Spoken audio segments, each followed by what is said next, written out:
thinking about the chickens and like legit, like what that means to the neighborhood, and you talking about the cultural capital that is here and this knowledge base, and looking at things through a lens of empowerment and the resources we have, not working with the deficit model of saying, oh, we need this, send us money. Because I know that it's even been an issue in this building where we're sitting now. People walking by and say, that's too nice, it must not be for us. Can we go in there? Can we, like what? So I'm going to go to you and ask about these barriers to entry, whether they're self-imposed just because we get used to not having the best, or whether someone did design you out of something by giving you a flat wall or some ugly part that overlooks the part where we interact versus the part where the people upstairs get to look out on. So how did you guys break down those barriers and say, this earth is yours, you can come and use and engage and come to English classes, which you're going to be running away to help teach tonight as well. Like, how do you break down those barriers to entry so folks who have been here can partake in the economic development? I think for me, the first is the willingness that this is not your space. Is the space of everybody, and again, going back to the East New York Farm program, we learned in that process that it was not what we want to grow. Because again, if we want to grow what we think is easier, makes sense, maybe people are not going to buy. And we want to grow something that reflects the community. And in that sense, it's also culture. Because gardens, community gardens, backyard gardens, the farmers market, they represent the cultural heritage of this community in their produce. And we have to respect also, because they are bringing that, they have to have their space. And sometimes it's like, well, this is my bag, we have to learn. In that struggle, I think we all struggle because we want to have, this is my space, this is my area. Even in the office, this is my space, this is my area. This is my, my supplies. And then how do we learn that this is our supplies? It's a hard one. It's very hard because we have learned from very young age that this is mine. How do we change that? And say, well, we have to learn that we have to live together, and there are things that we have to share no matter what. The land, we have to share the land. Somehow we have, and the willingness to do that. The market, at the beginning, vendors will say, well, the market is just for vendors. I would say, well, do you want people to come to the market? He said, well, we have to add other things, activity for the children, because people are going to come with their children. Or the children are going to be touching, well, maybe we can have activities for the children. And they will have their space. But maybe this is not enough. Maybe we need to have performances, something that we have been working with Artists New York. So we need performances. So the market is not only just for the vendors. The market becomes a social space. So how we transform spaces into social spaces. And maybe you are not going to like to hear this, but when we have been talking about development, and there was a lot of conversation about rooftop gardens. And we took a position about that. Because people were asking us, we own a building, we have a relatively large roof, and they were asking us that maybe we can have this project and have this rooftop garden.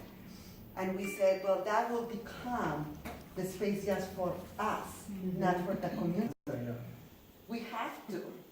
One, because there was a need. I need to communicate. I need to say the face of someone. And it's just a big room. My office is among, not even my office, my desk is among other desks, and his office is worship, youth come here, but also by having this kind of space, young people, older people, middle-aged people, anyone, you can ask me a question directly, and you don't have to look for me throughout the building. And I can make those connections, even if I'm not working that particular program.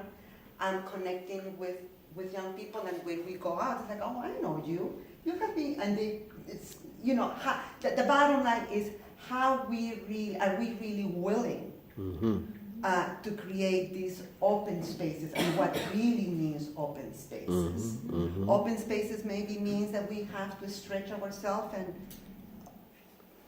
we have to change the hours. It's the willingness. It's the willingness to make accessibility to everyone. I don't know if that answered also. No, I think you just stopped me. I'm just like digesting a lot and thinking about the rooftop garden, because I know, and this is why you're running the place and I'm not, because I would have said, yeah, rooftop garden, that sounds amazing. I'm not saying is no. Yeah. I'm just saying at first you have to be clear, what do you want? Right. And in our case, when we were approached to develop this, we said, where's the community component? Where we come from is, will this limit? And knowing that also we have imposing barriers. I mean, we have an early childhood program, a daycare. So the city also imposes like who comes to the building, who doesn't, you know, and all this that is mainstream and very hard to break down. If I tell you that even our board have to be fingerprinted, and like one of our board members doesn't interact with the children most of the time. It's very rare. They have to be fingerprinted because it's a daycare. So, you know, create these barriers. There are institutions that create these barriers. How do we circumvent this to make it accessible? Can I add to that? I mean, because a lot of what you're saying just so resonates for us in Brownsville, because like a lot of the times you think that if you build it, people will come without understanding how people live their daily lives, the politics of space, how people use and move around in space, and whether or not you're a young person, an adult, a senior, depending on your affiliation. Sometimes you're not able to navigate space as freely as you can as a person with complete agency. Let's just be honest about that. And so, you know, depending on where that is, these are a lot of the same issues we deal with in Brownsville. Like, you know, even if you build a community center in NYCHA, depending on who lives in which development, not everyone can go there. So you can build the programs with all the great intent, but you know, not everyone can utilize those great things that you're putting there. And so, you know, we created the Greg Jackson Center with that in mind, with residents saying that they need a safe, neutral space for just everything and anything.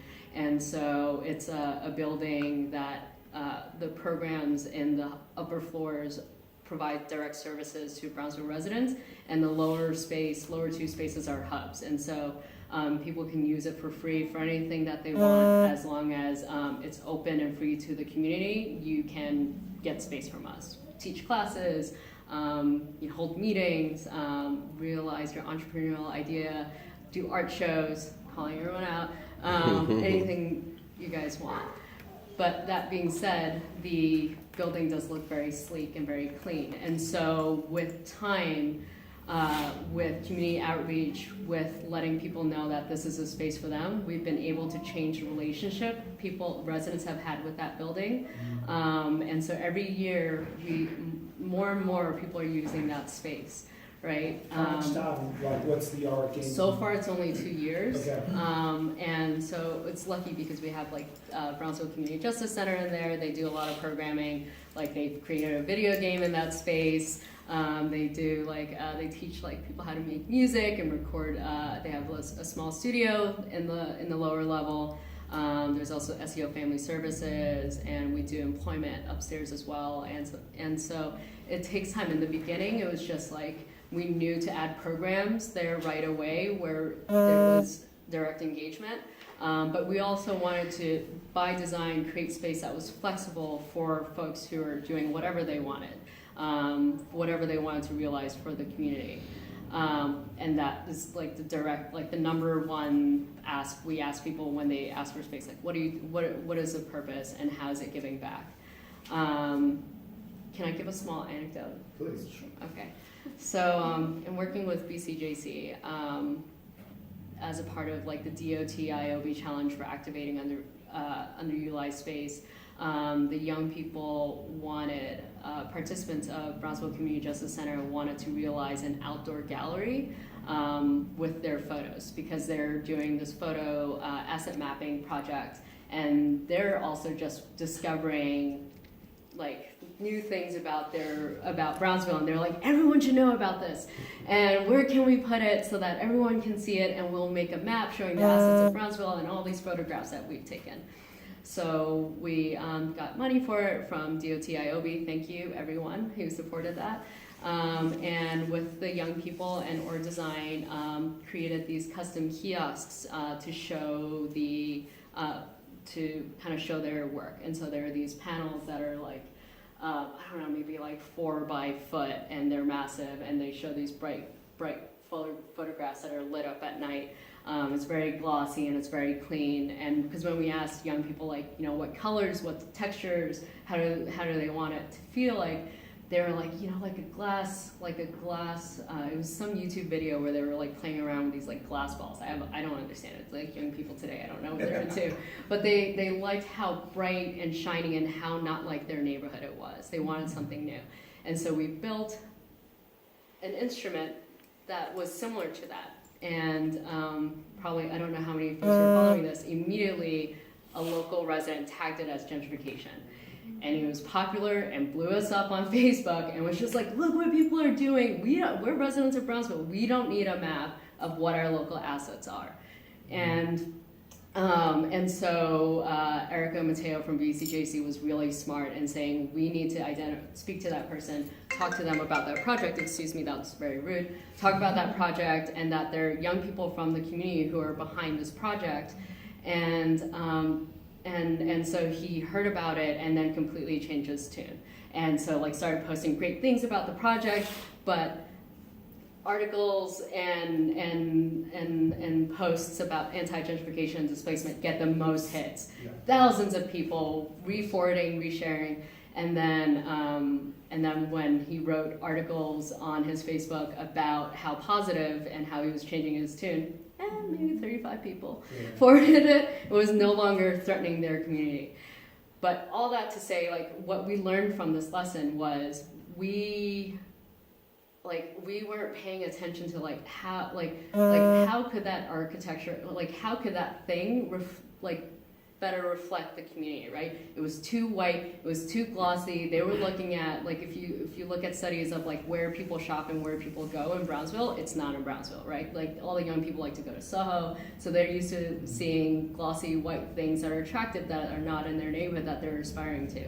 But that's not the neighborhood, right? And so we immediately changed it. We repainted it black. We had like a different, changed one of the panels to really show the young people and their narrative and why they wanted to create that. But, you know, that was one of the major lessons we learned. Like, you know, we had an outside architect, and it's like, oh, it was easy for us to just not ask questions about it being very sleek and shiny in design, because that's what we're used to looking at and responding to.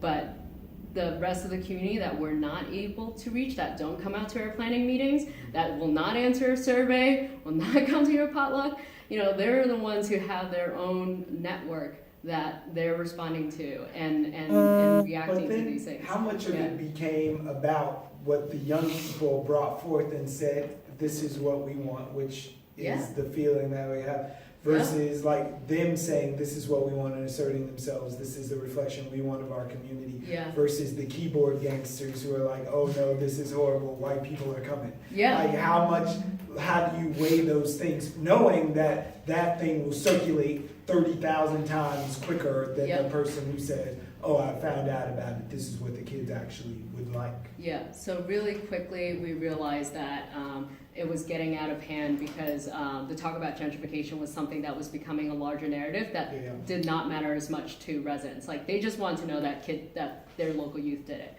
and that was fine. And then it was getting like more and more press beyond, because it was like, oh, you know, gentrification in Brownsville, like Brooklyn Eagle and everyone else wanted to talk about it, but So you can residents see are it. not reading that. Right. So as long as we realized that residents were like okay with it, it's like, okay, we don't need to talk to any more press people because it's just going to get out of hand.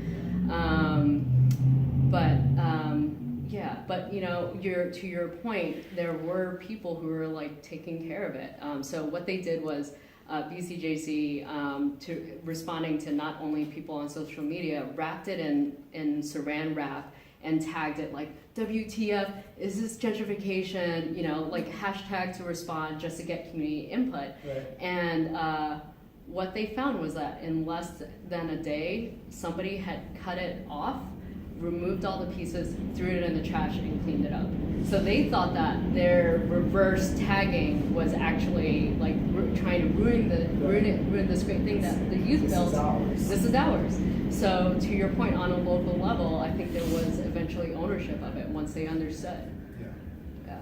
So you're the one here with the master's degree in urban planning, and I'm wondering, listening to Anna talk about access and taking that holistic view instead of just going head first into something, if you can think of an individual or an entity in the city that you wish had that kind of foresight or scope in thinking about what's going to be happening in this community now. That's like super interesting. Well, so I mean, I guess I feel like in general in New York City we're blessed with this kind of network of community development corporations that have been in neighborhoods kind of throughout the city for the last 50 years, doing this kind of community development work, like deeply rooted in the community. And so, but not every, so we have that network exists. I think for so long people were just trying to make it work.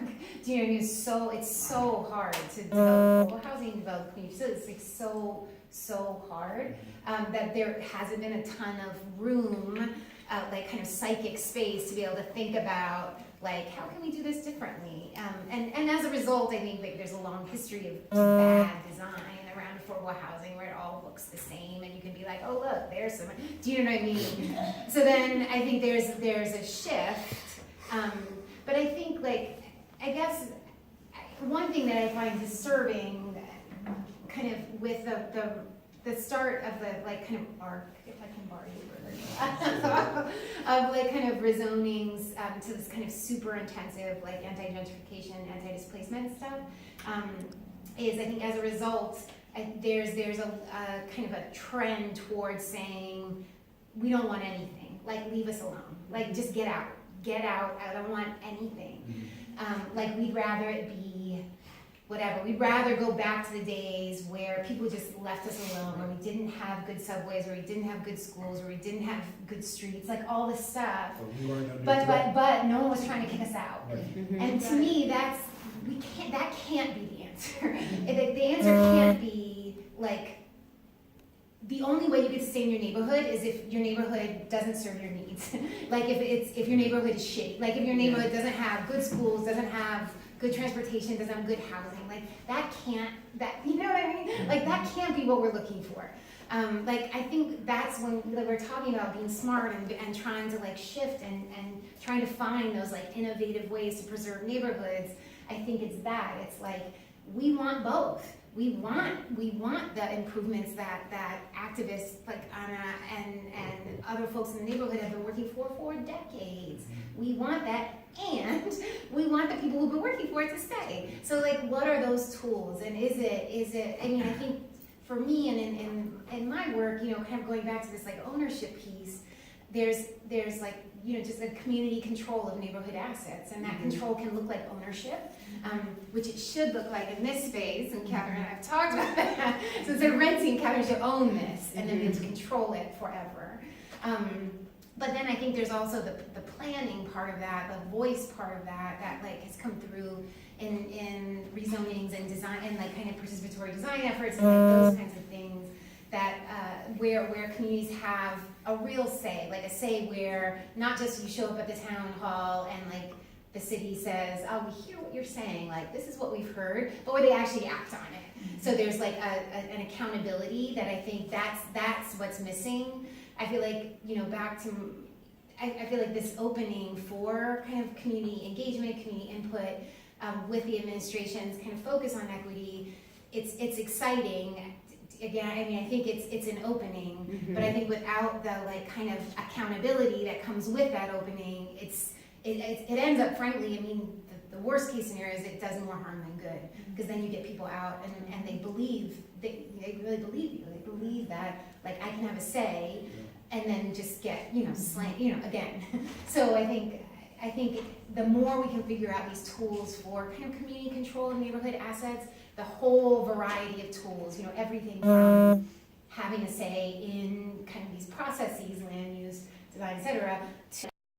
It depends on how you write your bylaws, but for us, we're looking at a tripartite board of both residents, local stakeholders, which may include, depending on how we write it, local organizations, you know, key elected officials, or those seats as having governing stake over a variety of development. It could be housing, it could be cultural space, it could be community gardens, it could really be, it depends on how you write, the kind of land trust you want to create. But that's just if you want, I just like jump in really quickly. Yeah. I mean, I think that the like basic thought behind a community interest is separate out the land from what's on the land. Yeah. So the land stays in either collective ownership or city ownership forever. But then development can happen on that land, but whoever's developing can own their thing that's on the land, but they can't have the land. So the great thing about that is you control, I mean, right, you control the land, you can use, and that just means you can say what kind of development comes on the land. If you don't like that development, they can leave. You can say it has to be 100% affordable housing at 30% below of AMI. You know, you can determine what goes on the land, and it never leaves your possession. So like when the city, you know, owned a lot of land in the 70s, 80s, they were getting rid of it. Do you know what I mean? And which has gotten us to this point today. So like they were selling, you know, huge buildings, acres of land, especially in the South Bronx, but also Bed-Stuy, East New York, Brownsville, for $1 to developers who wouldn't always build stuff that was in the community interest, had no regulations about what would happen after X amount of time to those properties. So then they, at some point, switched to private ownership, and then they could, you know, then you can sell them for whatever the hell the market will bear.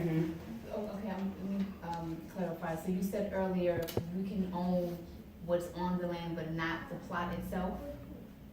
Right, so you separate out the land from whatever is on it. So what it means is like the person who owns the land, that's forever. The thing that's on it is temporary. Yeah, it's the other way around. You own the physical ground, Right. and then the building, Whatever, okay. right? As a But just to add to that, there are beyond just home ownership, there are interesting models out there. I think Reese, for one, is one I think that folks are working on, like real estate investment cooperative. So it looks at how communities who are sometimes lack their own cultural institutions can collectively pool their resources to obtain property, I think, to create a cultural institution. And so that's an interesting model that they're trying to figure out. That's also very new. So I just thought it would be appropriate to bring it up to this group for this discussion. Bring the assets section. So my name is Catherine, and when you doesn't know me, work here at Artists New York, and in the last few weeks, we've traveled. The team went over to. We were in Amsterdam. We did a site visit to a place in Harlem, which was a humongous prison. I think it held over maybe about 500 cells or something like that. It's just incredibly this crazy. We both experienced this. Walking into the space was like really overwhelming, a lot of energy. But I think one of the most what I felt when I really put it in perspective was where are the people? Like, why is this place empty? They're trying to basically sell their prisons off to developers to transform spaces. So this particular one we visited is being transformed into a university, right? So I bring that one experience. Then we were in Havana in April, which was amazing. Thank you so much. And we sat down with an incredible doctor who told us all about the healthcare system and what have you, and felt incredibly ashamed that, you know, a country so rich cannot even take care of its own people. You know, and then stories like this as we travel, you know, just hearing the possibilities. So I bring this to this conversation because I'm tired. Like, I'm really tired of working in these systems. I'm really tired of working within, you know, I love the community to land trust model. I love all, but why are we, like, we're still trying to do our work and work within these pockets, right? Because at the end of the day, you know, I always thought it's all about the dollar. It's all about, like, the bottom line. It's all about making money. But if that was the case, like, why are the prisons overflowing? Because all of those minds that are transformative and innovative, they get triple the profit in some of these organizations, some of these corporate organizations. I mean, so that's not what it's about. It's about control. It's about control, and it's rooted in racism, and it's rooted in colonialism, and it's rooted in, like, hatred. And so we're working within these systems and trying to create ways to ease our people in these ways, and it's great. But then I just feel like I really just want to blow it all up. Sometimes I feel like it's falsehood. It's false. It's a false sense of reality, and I want to come up with something completely transformative.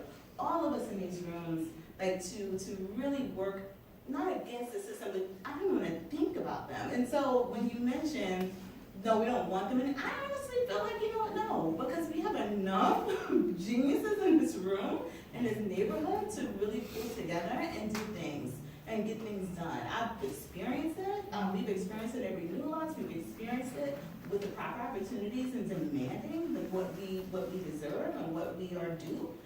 That we can pull together and do these things. And we do want nice and glossy things. Like, this nice and glossy is all about the Black experience. We created nice and glossy. So there ain't nothing that we have seen. I mean, our communities are built on dynasties. I mean, the streets in Africa were built in, you know, of lead and gold. So we have seen it all, you know, and it's not, you know, it's not far from our reach. It's just what we've been told, you know, and it's the system that we've been accustomed to.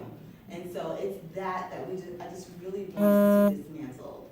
And on a global level, I'm sorry, I'm just on that plane right now because I've seen what is possible. I've seen now, you know, in the Netherlands, them being able to just get rid of gun violence. Like, just no guns. Like, we just don't have guns. We're just not locking people up for drugs. Like, if you have a drug problem, you can't buy more than 5 grams. That's what they told us on the tour. Like, you know, you can go have fun, you know, just no more than 5 grams. And if you do more, then you have a disease, and we treat you as a, you know, someone who needs treatment and help. That's the mindset. And that's not it, but it was before, right? They did have prisons. We witnessed a place that actually had prisoners. So it's not like they never existed, right? And then I think about also, I also think about, I just had a conversation about Rwanda. And in Rwanda, was experiencing incredible genocide, but only 10, 20 years ago, has made incredible strides to repairing their country and themselves, Black nation, you know, have pulled together and repaired the nation. They have come up with 2 systems for criminal justice. One where we did something really outlandish and crazy, like you see the judge, etc. But there's the other system where the community deals with you, the village deals with you. Even if it's murder, you know, you sit down, the village deals with you, and it's restorative justice, right? So we're seeing things have been built out of passion and love instead of control and capitalism, right? And stepping on people. And how do we use what we have collectively to resist it? And I really want to hear those ideas and what have you, because we are just continuously working within this system, and what we do is brilliant, it's great, and I love it. But we're still working within these constraints. I'm sorry, I don't even think that was a question. It's more of a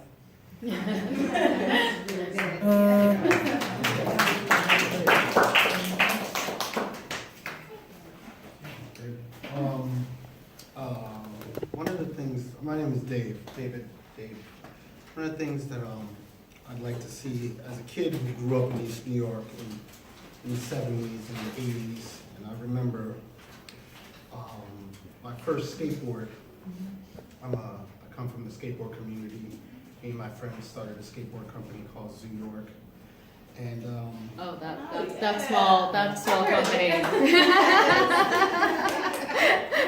and one of the things that really gets to me nowadays is this usage of space. Yeah. And we have all these baseball fields, football fields, basketball fields not being used. And the shift in how a kid plays is no longer the same old model. It's more of an action sport. And I think that there needs to be more awareness that, especially for kids like me, who grew up in this neighborhood, who had nothing. The one thing that I did have was a skateboard. And it got me to see that the world was bigger because I went and looked for other like-minded kids. But now that skateboarding, as well as BMX, is going to be an Olympic sport. So this is a thing that community developers should think about, because here you have all these fields that aren't being used, and they could also be transformed into public parks, so you could bring the family to watch little Johnny skateboard and have a picnic, or have a birthday celebration, have a gazebo, and you could have a wedding. But there's some way to incorporate this action sport, which is starting to make millions of dollars. I mean, there are big companies that come in, Mountain Dew, Red Bull, etc., that are spending Nike. Kids from this neighborhood are leaving the neighborhood to go skate at the LES Park, to go skate at Uptown in Washington Heights, to go skate, but there's nothing for my neighborhood. Right. And that kind of bothers me. It can be it is. Things are moving all around. Yeah, it's in a circle. And I know you talked about the skating aspect earlier, and I'm looking at my friend Sophia over here, who I know is a friend and a fan of some wheels. Yes, that's what I wanted to add. So when we met, he was documenting a protest, like 11 years ago, a protest outside of Empire Roller Skating Rink, which is where I grew up, and I was like bawling on the camera saying, please don't close down my rink, and it closed down. And just to add to what you were saying, like, since that happened, it's been a dream of people who are part of that community to reopen a rink in Brooklyn, and there are a few folks I know who are raising funds for it. A few people are looking at a space. There's like a warehouse that used to be a rink and it's still intact, but the price that they're asking for is too high. And then Dumbo, they built Pier 2 has like a rink, and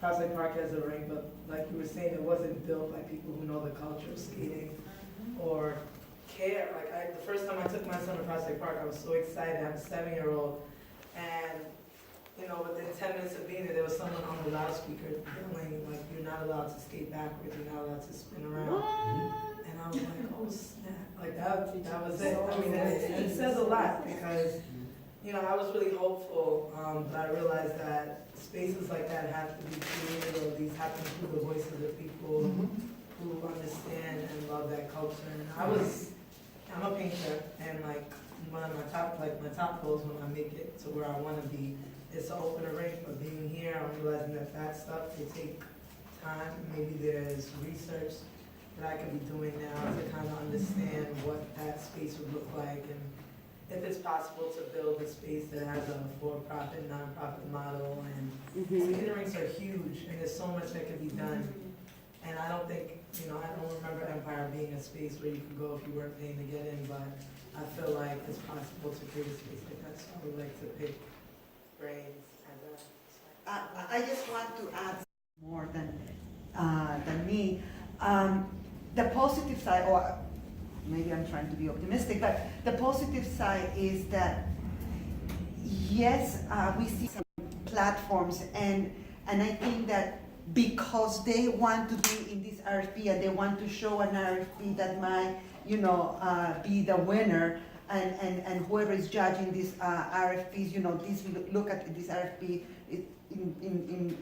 with a different eyes, they are willing to give back, although I don't think they should be, that's not the best word to represent it, but what I'm saying is that that's maybe one way.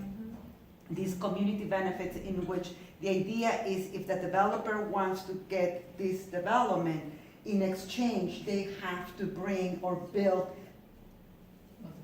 the spaces that are needed in the community. You have to buy into community, Yes. not just own a And, parcel of and land. not only that, but also, and that's the idea also that brings up, how much we have to be engaged in this process. Yeah. Community residents be engaged in this process, but also how community residents and community organizations and local people and local organizations also bring in and push our elected officials to really represent us and our interests, the community interests, and not the developer interests. But it's only by being really, really engaged in this process.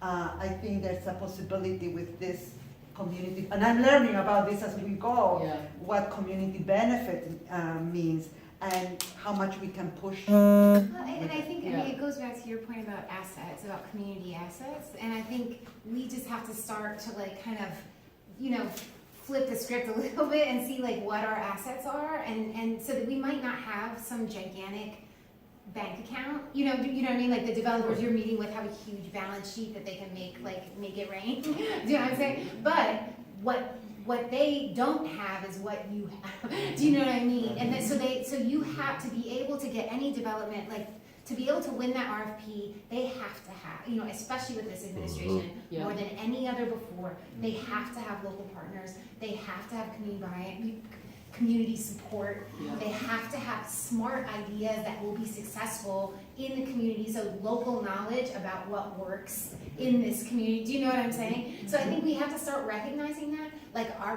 so there are those assets, there's also just power. Do you know what I mean?